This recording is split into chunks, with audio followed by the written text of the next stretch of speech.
नौवीं जमात के sample paper दे प्रश्न नंबर 2 सही ਜਾਂ गलत विच आप सब का स्वागत है। प्यारे विद्यार्थियों, असी इस तो पहला 16 MCQ इस सैंपल पेपर से डिस्कस कर चुके हाँ। आओ देखते हाँ कि नैक्सट 7 क्वेश्चन सही गलत के खाली थावां विच सानूं किहो जिहे क्वेश्चन पूछे गए हैं। खाली थां सही गलत का जिहड़ा पहला प्रश्न है वो कहा गया है कि हरेक संपूर्ण संख्या एक परिमेय संख्या हुंदी है। सब तो पहला आप देखते हैं कि संपूर्ण संख्या किहड़ी हुंदी है। संपूर्ण संख्या साडे कोल इस तरह की है कि जिवें -3 -2 -1 0 1 2 डैश डैश डैश इस तरह दी संख्यावां दा साडे कोल एक समूह है, जिस विच जिहड़ियां आ संख्यावां ने इनू असीं पॉजिटिव संपूर्ण संख्यावां, धनात्मक संपूर्ण संख्यावां ते इन्हां संख्यावां नूं असीं ऋणात्मक संपूर्ण संख्यावां दे नाम नाल जानते हाँ। सिफर जिहड़ा है ना तो ऋणात्मक है तो ना ही धनात्मक। ठीक है। दूसरी गल सानूं पूछी गई है कि परिमेय संख्यावां दी। परिमेय संख्या किहड़ी हुंदी है? वो संख्या जिहड़ी P/Q दे रूप विच दर्शाई जा सकती है, जिस विच P ते Q किहड़े अंक होण, P ते Q कोई संपूर्ण संख्या होवे ते जिहड़ा Q जिहड़ा ओह 0 दे बराबर ना होवे।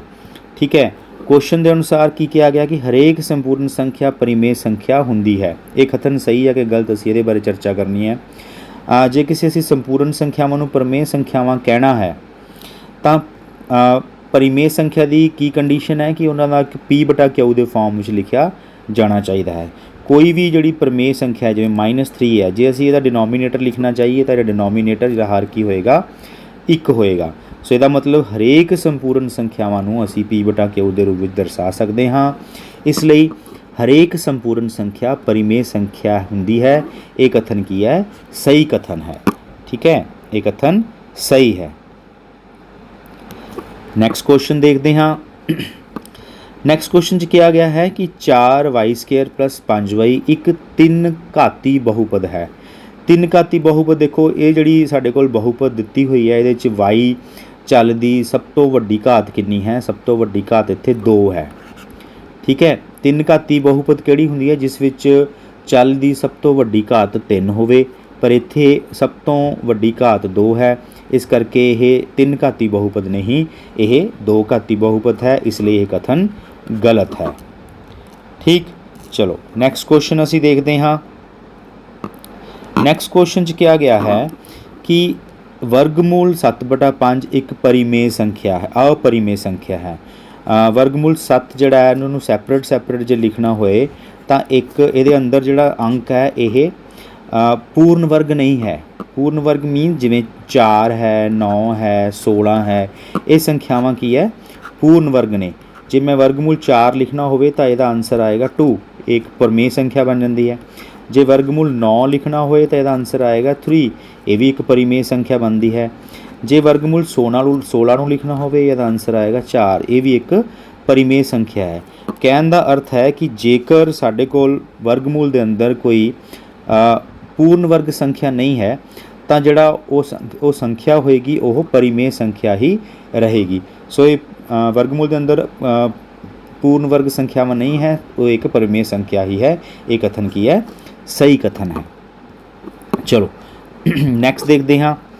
नैक्सट क्वेश्चन है कि दिते हुए 2 ਵੱਖ-ਵੱਖ बिंदुओं तो हो के एक विलक्षण रेखा खिंची जा सकती है। इत्थे वर्ड जिहड़ा विलक्षण है, विलक्षण का मतलब है इक्को रेखा। विलक्षण का मतलब की है? इक्को रेखा। सपोज साडे कोल एक बिंदु A दिता होया ते एक बिंदु की दिता होया B दिता होया। जे मैं बिंदु A नूं इत्थे B नाल ज्वाइन करा, मेरे कोल एक ये रेखा बन गई। कोई अजिही होर रेखा हैगी है जिहड़ी इन्हां दोनों तो पास करे?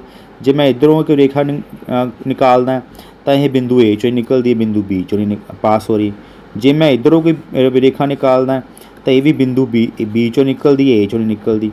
कहने का मतलब कि जेकर 2 बिंदु दिते है तो वो तो सिर्फ इक्को ही रेखा जिहड़ी है संभव है जो इन्हां चों पास करेगी। एक बिंदु तो साडे कोल अनेकां ही जिहड़ियां रेखावां पास करदियां, पर 2 बिंदु तो केवल ते केवल इक्को ही रेखा गुजरेगी। इस करके ये कथन साडे लई विलक्षण है, मतलब ये कथन सही है। नैक्सट क्वेश्चन, धुरियां दे काटवे बिंदु नूं मूल बिंदु कहा जाता है। ਆਪਾਂ ਹੁਣੇ ਡਿਸਕਸ ਆਪਾਂ ਪਿਛਲੀ ਵੀਡੀਓ ਡਿਸਕਸ ਕੀਤਾ ਸੀ ਕਿ ਜਿਹੜੀ ਅਸੀਂ ਇੱਕ ਤਲ ਨੂੰ ਜਦੋਂ ਲੰਬ ਰੇਖਾਵਾਂ ਵਿੱਚ ਵੰਡਦੇ ਹਾਂ ਇਸ ਤਰੀਕੇ ਦੇ ਨਾਲ ਤਾਂ ਇਹ ਜਿੱਥੇ ਆਪਸ ਵਿੱਚ ਕੱਟਦੇ ਆ ਇਸ ਬਿੰਦੂ ਨੂੰ ਅਸੀਂ ਕਿਹੜਾ ਬਿੰਦੂ ਕਹਿੰਦੇ ਸੀਗੇ, ਇਸ ਬਿੰਦੂ ਨੂੰ ਅਸੀਂ ਮੂਲ ਬਿੰਦੂ ਕਹਿੰਦੇ ਸੀ। ਐਕਸ ਐਕਸਿਸ ਤੇ ਵਾਈ ਐਕਸਿਸ ਜਿਹੜੇ ਬਿੰਦੂ ਤੇ ਕੱਟਦੇ ਉਹਨੂੰ ਮੂਲ ਬਿੰਦੂ ਕਹਿੰਦੇ ਸੀ। ਉਹਦੇ ਨਿਰਦੇਸ਼ਾਂਕ ਕਿੰਨੇ ਹੁੰਦੇ ਸੀ 0,0। ਤਾਂ ਇਹ ਕਥਨ ਵੀ ਸਾਡਾ ਕੀ ਹੈ, ਸਹੀ ਹੈ। ਨੈਕਸਟ ਕੁਐਸਚਨ ਦੇਖਦੇ ਹਾਂ। ਜੇ 3 ਜਾਂ ਜ਼ਿਆਦਾ ਬਿੰਦੂ ਇੱਕ ਹੀ ਰੇਖਾ ਤੇ ਸਥਿਤ ਹੋਣ ਤਾਂ ਉਹ ਅਸਮਰੇਖੀ ਬਿੰਦੂ ਆਖਦੇ ਹਨ। ਸਾਡੇ ਕੋਲ ਮੰਨ ਲਓ ਇਸ ਤਰ੍ਹਾਂ ਦੇ 3 ਬਿੰਦੂ ਹੈ। ਜੇ ਅਸੀਂ ਇੱਕ ਰੇਖਾ ਖਿੱਚੀਏ ਕਿ ਜਿਹੜੀ ਇਹਨਾਂ 3 ਬਿੰਦੂਆਂ ਤੋਂ ਹੋ ਕੇ ਗੁਜ਼ਰਦੀ ਹੋਵੇ ਤਾਂ ਉਸ ਰੇਖਾ ਨੂੰ ਅਸੀਂ ਇਹਨਾਂ ਬਿੰਦੂਆਂ ਨੂੰ ਅਸੀਂ ਕੀ ਕਵਾਂਗੇ, ਇਹਨਾਂ ਬਿੰਦੂਆਂ ਨੂੰ ਅਸੀਂ ਸਮਰੇਖੀ ਬਿੰਦੂ ਕਵਾਂਗੇ। ਮਤਲਬ ਸਮਾਨ, ਰੇਖੀ ਦਾ ਮਤਲਬ ਇੱਕੋ ਹੀ ਰੇਖਾ 'ਤੇ ਸਥਿਤ ਹਨ, ਇਸ ਲਈ ਇਹਨਾਂ ਨੂੰ ਅਸੀਂ ਕੀ ਕਵਾਂਗੇ, ਸਮਰੇਖੀ ਬਿੰਦੂ ਕਵਾਂਗੇ। ਪਰ ਇੱਥੇ ਆਪਾਂ ਨੂੰ ਕੀ ਕਹਿ ਰਹੇ ਆ, ਅਸੀਂ ਉਹਨਾਂ ਨੂੰ ਅਸਮਰੇਖੀ ਬਿੰਦੂ ਕਹਾਂਗੇ। ਸੋ ਇਹ ਕਥਨ ਕੀ ਹੋ ਗਿਆ, ਗਲਤ ਹੋ ਗਿਆ। ਉਹਨਾਂ ਬਿੰਦੂਆਂ ਨੂੰ ਅਸੀਂ ਸਮਰੇਖੀ ਬਿੰਦੂ ਕਵਾਂਗੇ, ਨਾ ਕਿ ਅਸਮਰੇਖੀ ਬਿੰਦੂ। ਨੈਕਸਟ ਕੁਐਸਚਨ ਦੇਖਦੇ ਹਾਂ। ਨੈਕਸਟ ਕੁਐਸਚਨ 'ਚ ਕਿਹਾ ਗਿਆ ਹੈ ਕਿ ਇੱਕ ਬਿਖਮ ਭੁਜੀ ਤ੍ਰਿਭੁਜ ਦਾ ਖੇਤਰਫਲ ਪਤਾ ਕਰਨ ਲਈ ਹੀਰੋ ਦੇ ਸੂਤਰ ਦਾ ਪ੍ਰਯੋਗ ਕਰਾਂਗੇ। ਬਿਖਮ ਭੁਜੀ ਤ੍ਰਿਭੁਜ ਕੀ ਹੁੰਦੀ ਹੈ? ਬਿਖਮ ਭੁਜੀ ਤ੍ਰਿਭੁਜ ਸਾਡੇ ਕੋਲ ਇੱਕ ਅਜਿਹੀ ਤ੍ਰਿਭੁਜ ਹੈ ਜਿਸ ਦੀਆਂ ਤਿੰਨੋਂ ਭੁਜਾਵਾਂ ਜਿਹੜੀਆਂ ਉਹ ਵੱਖੋ ਵੱਖਰੀਆਂ ਹੁੰਦੀਆਂ ਹਨ। ਬਿਲਕੁਲ ਸਹੀ। ਸਾਡੇ ਕੋਲ ਜੇ ਸਪੋਜ਼ ਕਰੋ ਕਿ ਇੱਕ ਸਮਭੁਜੀ ਤ੍ਰਿਭੁਜ ਹੈ, ਸਮਭੁਜੀ ਤ੍ਰਿਭੁਜ ਜਿਸ ਦੀਆਂ ਤਿੰਨੋਂ ਭੁਜਾਵਾਂ ਕੀ ਹੋਣ, ਬਰਾਬਰ ਹੋਣ, ਏ ਹੋਣ, ਤਾਂ ਉਹਦਾ ਖੇਤਰਫਲ ਦਾ ਜਿਹੜਾ ਸੂਤਰ ਹੁੰਦਾ ਉਹ ਹੁੰਦਾ ਵਰਗਮੂਲ 3/4 ਭੁਜਾ ਦਾ ਸਕੁਏਅਰ। ਠੀਕ ਹੈ। ਤਾਂ ਅਸੀਂ ਆਹ ਖੇਤਰਫਲ ਫਾਰਮੂਲੇ ਨਾਲ ਲੱਭ ਸਕਦੇ ਹਾਂ। ਜਾਂ ਤਾਂ ਸਾਡੇ ਕੋਲ ਕੀ ਦਿੱਤਾ ਹੋਵੇ, ਇੱਕ ਤ੍ਰਿਭੁਜ ਦਾ ਆਧਾਰ ਦਿੱਤਾ ਹੋਵੇ ਅਤੇ ਉਹਦਾ ਇੱਕ ਲੰਬ ਦਿੱਤਾ ਹੋਵੇ। ਅਸੀਂ ਫਿਰ ਲਗਾ ਸਕਦੇ ਹਾਂ 1/2 ਆਧਾਰ ਗੁਣਾ ਅਨੁਸਾਰੀ ਸਿਖਰ ਲੰਬ। ਪਰ ਇੱਥੇ ਆਧਾਰ ਲੰਬ ਨਹੀਂ ਦਿੱਤਾ ਹੋਇਆ। ਜੇਕਰ ਭੁਜਾਵਾਂ ਵੀ ਦਿੱਤੀਆਂ ਤਾਂ ਅਸੀਂ ਉਹਨੂੰ ਹੀਰੋ ਸੂਤਰ ਦੇ ਨਾਲ ਅਸੀਂ ਕੱਢ ਸਕਦੇ ਹਾਂ। ਹੀਰੋ ਸੂਤਰ ਦਾ ਫਾਰਮੂਲਾ ਕੀ ਹੈ ਕਿ ਏਰੀਆ ਆਫ ਟਰਾਇੰਗਲ ਕਿਹਦੇ ਬਰਾਬਰ ਹੁੰਦਾ? ਏਰੀਆ ਆਫ ਟਰਾਇੰਗਲ ਸਾਡੇ ਕੋਲ ਹੁੰਦਾ S × S-A, S-B ਅਤੇ S-C। ਇਹਦੇ ਨਾਲ ਅਸੀਂ ਕੱਢਦੇ ਹਾਂ। ਤਾਂ ਇਹ ਕਥਨ ਸਾਡਾ ਜਿਹੜਾ ਉਹਨਾਂ ਨੇ ਪੁੱਛਿਆ ਹੋਇਆ, ਇਹ ਕਥਨ ਬਿਲਕੁਲ ਸਹੀ ਹੈ ਕਿ ਬਿਖਮ ਭੁਜੀ ਤ੍ਰਿਭੁਜ ਦਾ ਖੇਤਰਫਲ ਪਤਾ ਕਰਨ ਲਈ ਅਸੀਂ ਹੀਰੋ ਸੂਤਰ ਦਾ ਪ੍ਰਯੋਗ ਕਰ ਸਕਦੇ ਹਾਂ। ਚਲੋ, ਇਹ ਸਾਡੇ ਖਾਲੀ ਸਹੀ ਗਲਤ ਸੀ। ਹੁਣ ਅਸੀਂ ਖਾਲੀ ਥਾਵਾਂ 'ਤੇ ਆਉਂਦੇ ਹਾਂ। ਖਾਲੀ ਥਾਵਾਂ ਵਿੱਚ ਸਾਨੂੰ ਕੀ ਪੁੱਛਿਆ ਇਹਦੇ ਬਾਰੇ ਚਰਚਾ ਕਰਦੇ ਹਾਂ। ਵਰਗਮੂਲ 9 ਇੱਕ ਡੈਸ਼ ਸੰਖਿਆ ਹੈ। ਆਪਾਂ ਹੁਣੇ ਡਿਸਕਸ ਕਰਕੇ ਹਟੇ ਹਾਂ ਕਿ ਜਿਹੜਾ 9 ਹੈ ਇੱਕ ਪੂਰਨ ਵਰਗ ਸੰਖਿਆ ਹੈ।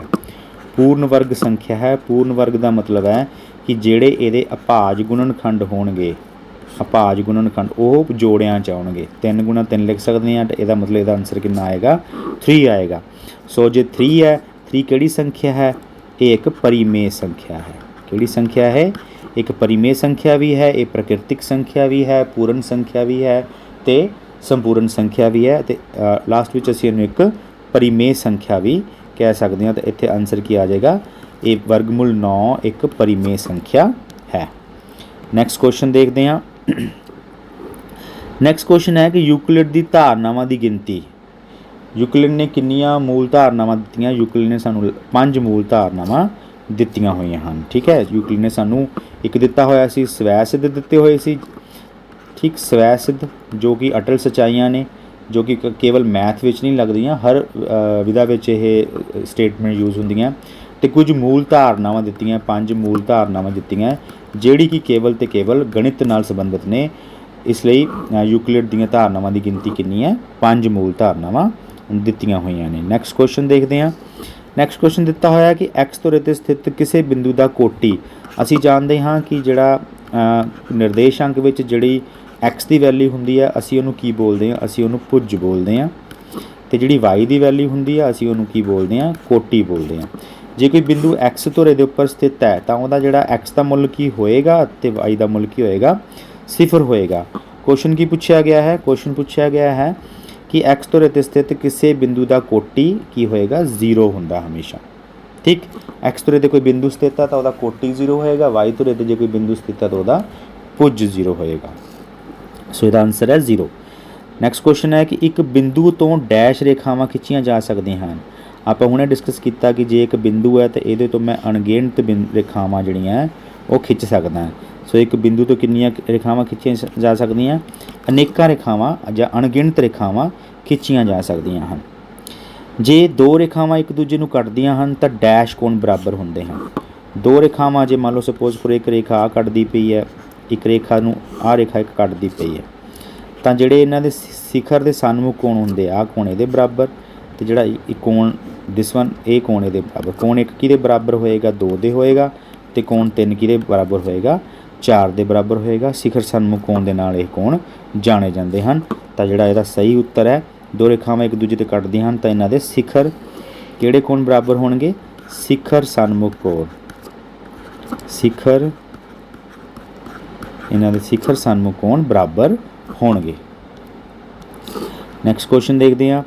ਜਿਨ੍ਹਾਂ ਆਕ੍ਰਿਤੀਆਂ ਦਾ ਰੂਪ ਅਤੇ ਆਕਾਰ ਦੋਵੇਂ ਸਮਾਨ ਹੋਣ ਉਹਨਾਂ ਨੂੰ ਡੈਸ਼ ਆਕ੍ਰਿਤੀਆਂ ਆਖਦੇ ਹਨ। ਜਿਨ੍ਹਾਂ ਆਕ੍ਰਿਤੀਆਂ ਦੇ ਰੂਪ ਅਤੇ ਆਕਾਰ ਸਮਾਨ ਹੋਣ ਉਹਨਾਂ ਨੂੰ ਅਸੀਂ ਸਰਬੰਗਸਮ ਆਕ੍ਰਿਤੀਆਂ ਆਖਦੇ ਹਾਂ। ਇਸ ਸਰਬੰਗਸਮ ਦਾ ਸਿੰਬਲ ਕੀ ਹੈ, ਇਸ ਤਰ੍ਹਾਂ। ਪਰ ਜੇ ਕਿਸੇ ਦਾ ਸਿਰਫ ਆਕਾਰ ਰੂਪ ਹੀ ਸੇਮ ਹੋਵੇ ਤਾਂ ਉਹਨੂੰ ਅਸੀਂ ਸਮਰੂਪ ਆਕ੍ਰਿਤੀਆਂ ਆਖਦੇ ਹਾਂ। ਉਹਦਾ ਸਿੰਬਲ ਆ ਹੁੰਦਾ, ਠੀਕ ਹੈ। ਸੋ ਇਸ ਖਾਲੀ ਥਾਂ ਵਿੱਚ ਕੀ ਆਨਸਰ ਆਏਗਾ, ਸਰਬੰਗਸਮ। ਲਾਸਟ ਖਾਲੀ ਥਾਂ ਦੇਖਦੇ ਹਾਂ ਕਿ ਤਿੰਨ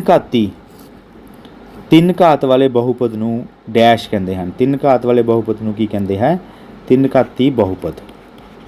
ਕੀ ਆਖਾਂਗੇ, ਤਿੰਨ ਘਾਤੀ ਬਹੁਪਦ। ਦੋ ਘਾਤੀ ਬਹੁਪਦ ਨੂੰ ਦੋ ਘਾਤੀ ਬਹੁਪਦ ਜਿਹਨੂੰ ਅਸੀਂ ਕੁਆਡਰੇਟਿਕ ਇਕੁਏਸ਼ਨ ਕਹਿੰਦੇ ਹਾਂ। ਤਿੰਨ ਘਾਤੀ ਬਹੁਪਦ ਨੂੰ ਅਸੀਂ ਤਿੰਨ ਘਾਤੀ ਬਹੁਪਦ ਜਾਂ ਇਸ ਇੰਗਲਿਸ਼ ਵਿੱਚ ਇਸ ਨੂੰ ਕਿਊਬਿਕ ਪੋਲੀਨੋਮੀਅਲ ਆਖਦੇ ਹਾਂ, ਠੀਕ ਹੈ। ਸੋ ਇਹ ਸੀ ਤੁਹਾਡੇ 1 ਨੰਬਰ ਦੇ ਪ੍ਰਸ਼ਨ ਆਪਾਂ ਹੁਣ ਮੁਕੰਮਲ ਕਰ ਚੁੱਕੇ ਹਾਂ। ਅਗਲੀ ਵੀਡੀਓ ਵਿੱਚ ਅਸੀਂ 2 ਅੰਕ ਵਾਲੇ ਪ੍ਰਸ਼ਨ ਕਰਾਂਗੇ। Thank you very much.